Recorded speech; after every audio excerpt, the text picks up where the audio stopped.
guest today is Kendall Miller. Kendall, how you doing? I'm doing really well, thanks. Great. Welcome to my show. You've never been on it before. No, it happened the first time. I understand you're a huge fan. All right, excellent. Yeah, absolutely. What do you do? So I'm the CEO of Gibraltar Software. We make two products for the .NET market. VistaDB, which is the easiest to distribute database engine for .NET, and Loop, an application diagnostic platform. Okay. How long have you been in ISV, independent software vendor? So we were founded in 2008, shipped our first product in 2009, and have been doing this ever since. All right. This is your company, right? You're the That's man. right. Yep. All right. Did you write the software? Well, bits of it, but Okay. we have a whole team responsible for it, making sure it's all right, because it's way more to manage two products than any couple of people can do on their own. All right. I want to talk about the challenges of being a software vendor, writing and marketing your software, and what are some of the talk to me about what some of the challenges are. Well, I mean, there's a lot that goes into it, first and foremost. We think about just the time it takes to write the software and test the software, make sure it's all correct.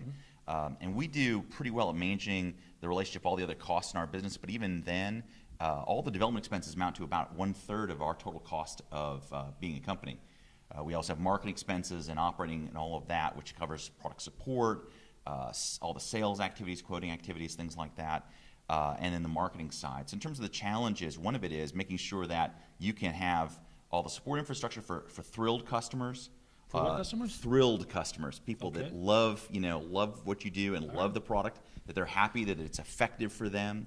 I assume that was some jargonous industry term. But No, thrilled means the same thing. As it no, means we in really English. want thrilled customers. Yeah.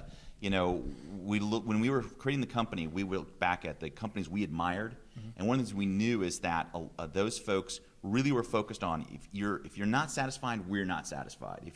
If you're not happy, we don't want your money. We want to make sure that all of our customers are excited about the product, and the fundamental reason for that is that the best marketing is the word of mouth of satisfied customers. Yeah. So you just can't afford to have people not be excited about the product. Right. So for us though, in terms of challenges, one is it's not just developing the application, but it's making sure that you can get the word out there. A comment I often make is that every product is the best product no one ever heard of by default. So you're always working to how can you not be that? How can you be the best product everyone knows about? Right. And that's the marketing side, which is always a challenge, and it's one of the reasons we spend a lot of time doing community outreach work, supporting the .NET developer community. Like this event right here. Like this event right here at Code Camps. And so we've been supporting Code Camps for years and participating in them, as well as Give Camps and other activities that fundamentally stimulate the community of developers to be a better community of developers. Okay. And that gets actually back to our corporate mission. What we're really about is making developers better at building software and delivering things that just work for their user community. And that's a theme behind all of our products. So, for example, the VistaDB engine, the idea there is that it's the easiest to ship SQL Server database. All it is a single file you X-copy with your app. Can't get easier than that. Right. And that means that your application is easier to ship into the field and therefore run and be successful for your customers. Likewise, the Loop application, which is an application monitoring platform, we make it easy to embed, easy to use, understandable for the whole development team. So it's not just a tool for specialists. Because if we're going to make developers better, we have to make every developer better, not just a specialist on the team at diagnostics, for example. So you kind of alluded to this before. What you just talked about just now, these are features of the product. You've got developers who are striving to make the best product you possibly can. But that's not enough. Right. You somehow have to convince people. So for example, and developers are a really tough community to market to, because you've got to make a product that they get passionate about enough to convince their management or whoever has the purchase authority that it's going to make a big difference and it's worth buying. And also, frankly, when you embed something into your software product, you as the customer are making a long-term commitment. You can't easily rip this stuff out down the road. I mean, as much as we might try to make that straightforward, it's not. So consequently, you've got to earn a lot of trust in that, and they've got to really trust you and want to be willing to make a long-term commitment to your product. So for that, we spend a lot of time making sure we can earn that trust, and it's through a range of activities. So it's make a great product. Make sure that there's all kinds of tutorials, and some people love videos, some people hate videos. So we have videos, but we also have full-up documentation. We have short-form documentation and examples and samples in the shipping application.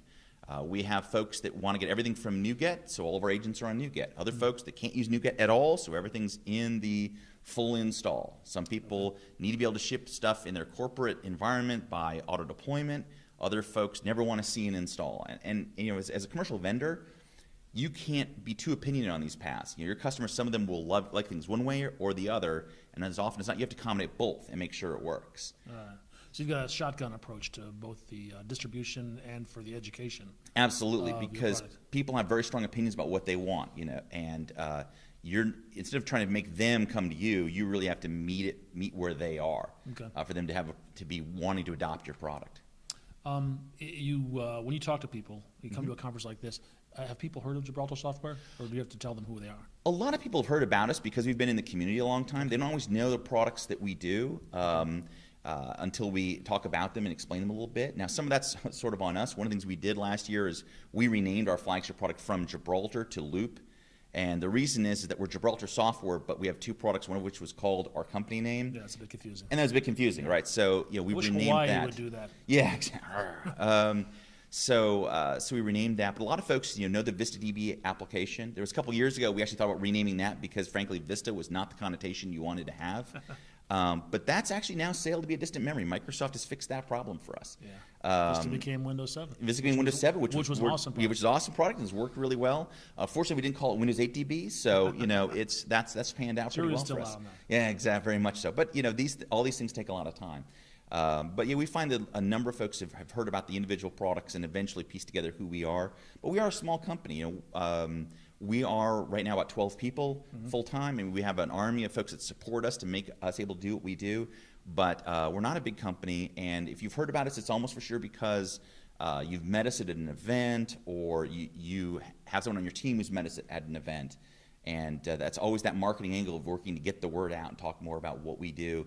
Because frankly, every .NET team could use, for example, Loop. I mean, it's designed to drop into any .NET app and be a black box flight recorder for what your app is doing in production. So it's not just a system you have to use in development, and that's where we feel it can make the most difference. But that's that's a long message to get through to people, and as a community, frankly, it's always a challenge to get people to discover new products and fit them into their development pattern. Tell me how the market has changed since you founded this company. Yeah, so we founded in 2008, and if you think about that, that was right after .NET 3.0 had shipped, actually right before 3.5 had shipped. So right about then was when we got going. The 3.5 was the one with WPF and WCF? Yeah, so when all that was coming onto the market, WPF and WCF, and so you still saw Microsoft doing huge commitments to the desktop. At that time, when we first shipped, most apps were WinForms apps. I mean, overwhelmingly, and then some ASP.NET Web Form stuff. In fact, we didn't even call it Web Forms back then. It was just ASP.NET. Right. Now, you fast forward a couple of years from then to, say, 2010, 2011, we saw almost every one of our customers were doing web apps as well as desktop apps. I mean, people who think that WinForms is dead and gone, I will tell you what, we still hear of tons of customers right now starting new projects in WinForms. Believe it or not. I talked to the control vendors, and they sell a ton of WinForms. Yeah, because it's still a very effective environment for people, as is WebForms. Right. So that's still going on. But so the single biggest thing that we've seen has been a big change in the last couple of years has been a shift between everyone assuming that they want to acquire software to run in-house versus rent it or run it as a software as service, even in the development tools space. Now, that was already starting before for business systems, but when we first went to the market with our server product, overwhelmingly people wanted to run it in-house. They felt that, hey, we have to keep our application diagnostics in-house, and that's a core part of because all of our development stuff is in-house. I remember when NuGet first was available, people said, well, I can't have my build process dependent on a server out of the internet. No way. In the last 18 months, what if the internet breaks? What if we can't get to the firewall, whatever, we can't have that affecting our builds. So over just the last 18 months, we've seen a shift from selling about 3-to-1 permanent software licenses that people would run on premises versus subscriptions to our SaaS system, to now it's reversed almost entirely, where we sell 3 times as many new subscriptions to our SaaS platform, SaaS is software as a service, than we sell permanent licenses. So if you go to our site, you'll see the pricing for both, and you'll see that both are available. It's the same functionality for Loop Server, either run on your premises with a permanent license or software as a service. We run it for you, host it, and you're renting it basically as you go month to month. And it's totally flipped over. And it's totally flipped over in the last 18 months. Well, I think one of the big factors is comfort. A lot of people are outsourcing things that are not their core element. And so you're seeing a lot more comfort with that than there was before. And so, for example, I think there's a big factor where they don't feel like they're going to be embarrassed if they tell the business, no, well, that doesn't run in-house. Also, I think that you see a bigger transition with folks they no longer believe they have to host things in their own data center. Once you move off of hosting in your own data center where it's going to be in the cloud and you're renting the virtual machine, it starts to be natural, like, well, if that's just going to be an expense, why not have the license itself being an expense? I mean, Microsoft's doing this now recently with SQL Server. You can get a VM on Azure of a full SQL Server enterprise instance by the hour. Sure, Office 365 is the It's same. Office 365 same way. And so that's really changing people's perspective on should we purchase or should we rent? And so I think that's been driving a lot of it. And people are just more comfortable with it. And also, frankly, I think it's probably an easier budget discussion internally because it doesn't feel like a long-term, many-year commitment. Now, in reality, it is in effect, because imagine you've embedded our diagnostic system and you've shipped your app into the wild and it's running out, on whatever number of systems out there in the field. 10 to 1, as long as that version's in the field, you're going to want to keep the subscription. But it's okay. We've always been neutral on that point and run it either way. It's something that's a little different between us and some of our competitors in that space, is that we support both modes. But we've seen a big flip on that, and I think that's going to continue. I think that people are going to be a lot more willing to sign up for a rental of a service of something where they can say, oh, I'm not just buying the license to the software, I'm buying the actual execution of it and maintenance of it. So even an open source product, like for example, there's a company now that's offering Elma as a service. Elma is?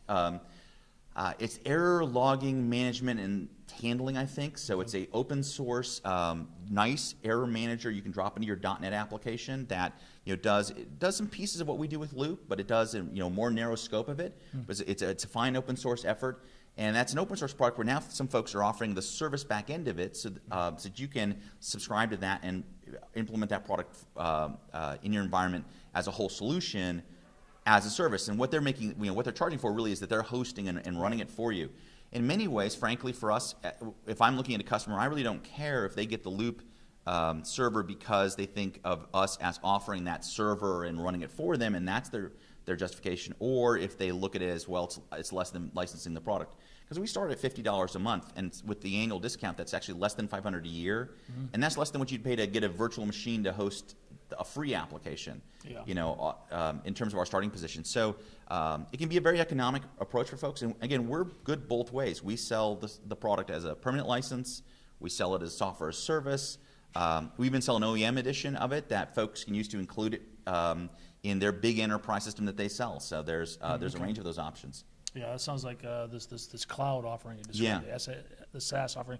It's an appealing offer for startups that really don't have a lot of capital, can't go buy a lot of hardware, or for companies that are starting to retire hardware. That's right. Thinking about, do I buy a new server, or do I just change this to an expense from a capital expense? That's right, and I think that's a great decision for companies. And you really, if I'm a company today, like even internally on our own, because we run this software as a service platform for all these folks. Today it runs on hardware we own. Right. Because the last time we had to buy up a lot of hardware, which was about a year ago, in prep for our big release we did this year, we dramatically increased our server footprint. Those may well be the last servers we ever buy. We may, the next time we have to upgrade and add more scale to the hardware, we may shift to a cloud provider even for the hosting of that. Which it's a perfectly valid choice, and it comes down to, like any other business, we have to look at where are we best to put our capital so that it has the biggest advantage for our customers. Right. And frankly, there are very few companies in the world that are going to light the world on fire by their ability to host servers. And if that's not, if you're a company that offers, whatever your corporate website does, and you're not in the hosting business fundamentally, you got to ask yourself if that's how you're going to achieve competitive advantage. And how are you going to compete against Microsoft and Amazon and all these guys who that is what they do? Even if it's not just what they do, it's still a huge investment that they've made. Absolutely. Like Microsoft, for example, does a lot of other things. And I think that it's very fair to say that Microsoft really has. I mean, they have a massive group of people that this is all that they do in the enterprise. Right. And so I think them, as you mentioned, Google and Amazon and Rackspace, these guys. They have whole teams that this is all their focus, and frankly, you're not going to beat them at that game. And there's a pricing model in there that'll make a difference. I mean, the price has come down dramatically in cloud hosting in the last year, just incredibly. Yeah. What is in your opinion, what's the market for ISVs? If somebody's thinking about starting their own startup, Yeah, so if they're starting your own, what's your advice to them? yeah, well, Is so it a a good couple time to do it?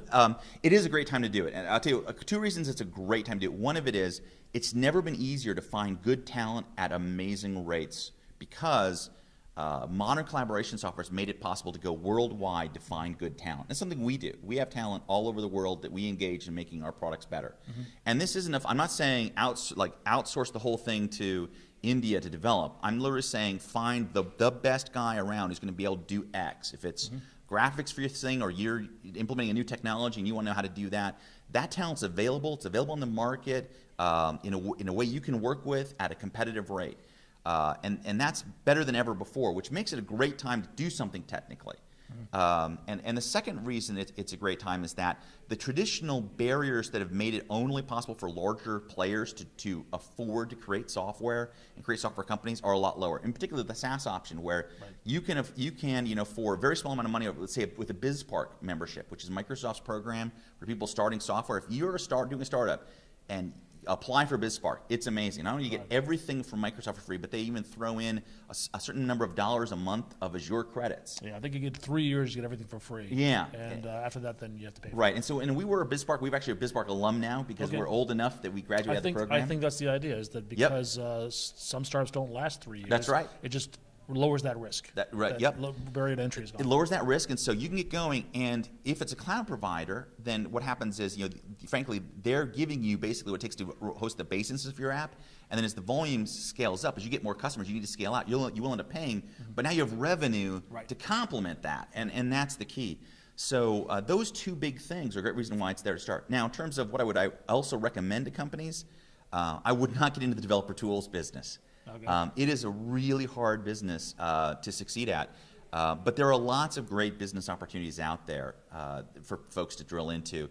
There are many underserved niches, and it's never been easier to create a product that will absolutely delight a small part of the market.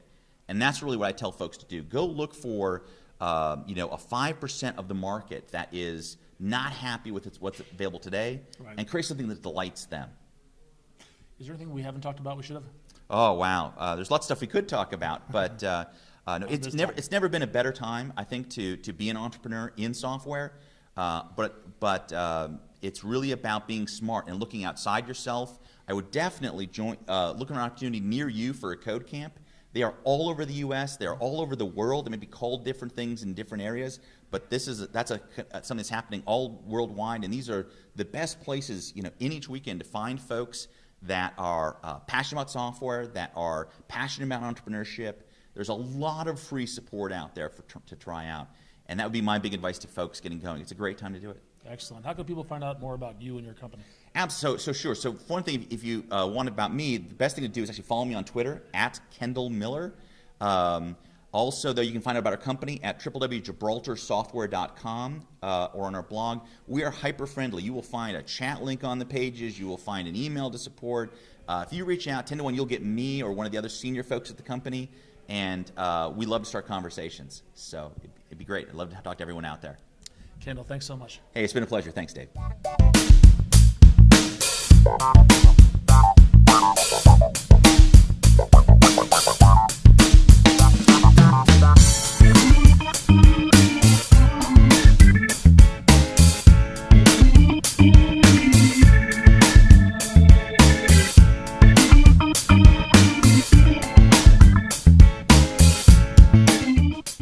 What's really amazing now is how you can use mobile technology to keep track of all your friends. And frankly, people that aren't your friends, or should be your friends, or could be your friends. Keep in touch with your friends.